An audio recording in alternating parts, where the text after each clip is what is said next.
In the earlier AES video, we walked through what AES is: a block cipher, 3 key sizes, modes of operation that matter more than key length, hardware acceleration that makes it free, and now we'll go inside. We're going to encrypt one block of data, 128 bits with AES 128. We'll use the official test vector from FIPS 197. That's the federal standard itself. This way, every byte you see on the screen can be verified against the published specification. The plain text is a 128-bit block written in hexadecimal that you see on the screen. 16 bytes. AES arranges these into 4x4 grid called the state, column by column, not row by row. The first byte goes in the top left. The next 3 bytes fill the rest of column 0. Then the next 4 bytes fill column 1. And it goes on this way. After the arrangement, you can see how the state looks on the screen. Now the ciphertext is also 128 bits. The key gets arranged into a 4x4 grid the same way, column by column. Step 1 is the initial round key addition. Before the main rounds even begin, AES XORs the plaintext state with the original key, bit by bit, position by position. The result is a new state. We'll call this the input to round 1. Now AES 128 begins 10 rounds. Each round applies 4 transformations in sequence: sub-byte, shift rows, mixed columns, add round key, repeat, repeat, repeat. We want to look at what each one does. Sub-bytes is the simplest. Each byte in the state gets replaced with another byte using a fixed lookup table called the S-box. The S-box is published in FIPS 197, a 256-entry table, where every input byte maps to one specific output byte. The byte 19 becomes D4. The byte 3D becomes 27. Every byte gets substituted.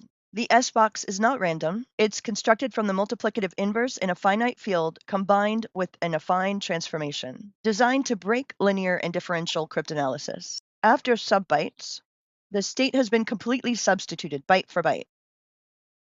Shift rows is a permutation. The first row stays where it is.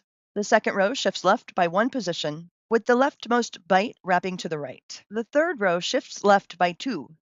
The fourth row shifts left by 3. Nothing is added, nothing is computed.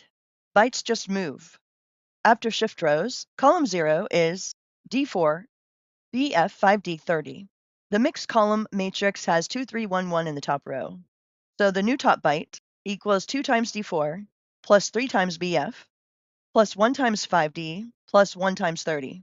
But the multiplications are in the finite field, and the additions are XOR. 2 times D4 in a finite field means take the byte D4, shift it left by 1 bit, and if the top bit was set, XOR with the irreducible polynomial, 11B in hex. The byte D4 in binary is 1101, 0100. The top bit is set.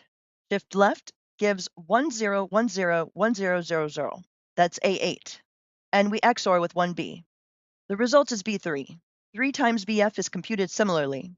3 is 2 plus 1 in a finite field, which means 3 times BF equals 2 times BF XOR BF. 2 times BF, calculated the same way, gives 65. XOR with BF gives DA. 1 times 5D is just 5D. 1 times 30 is just 30. XOR all 4 results, and you get 04. And that's the new top byte of column 0. Repeat that calculation for the other 3 rows of column 0. Then for the other 3 columns. The resulting state matches FIPS 197 byte for byte.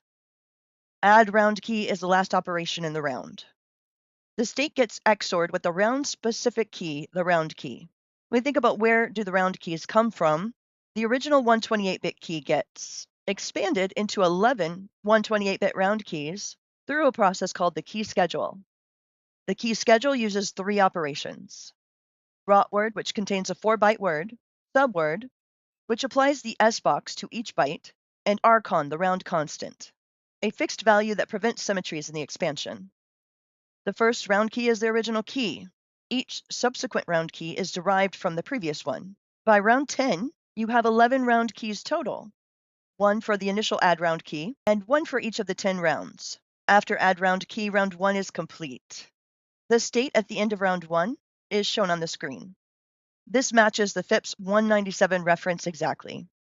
Round 2 begins. Subbytes, shift rows, mixed columns, add round key, round 3, round 4, all the way through to round 9. Round 10 is special.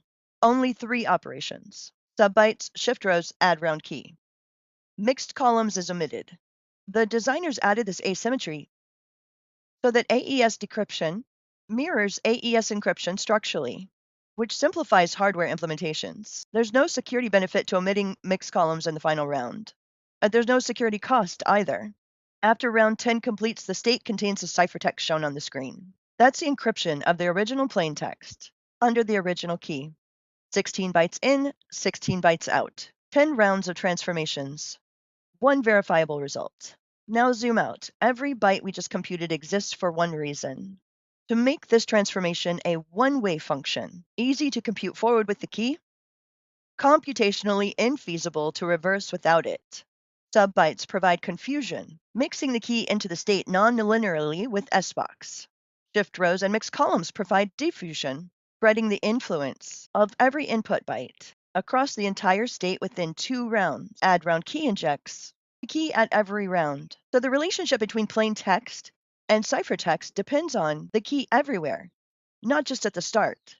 After 10 rounds, every bit of the ciphertext depends on every bit of the plain text and every bit of the key in a way that no known cryptanalytic technique can reverse faster than brute force search of the key space. That's what makes AES secure. This is what your computer does in hardware for every block of every encrypted connection, billions of times per second, nanoseconds per block. The math we just walked through happens automatically, invisibly, and at speeds that would have been unimaginable to the cryptographers who designed it.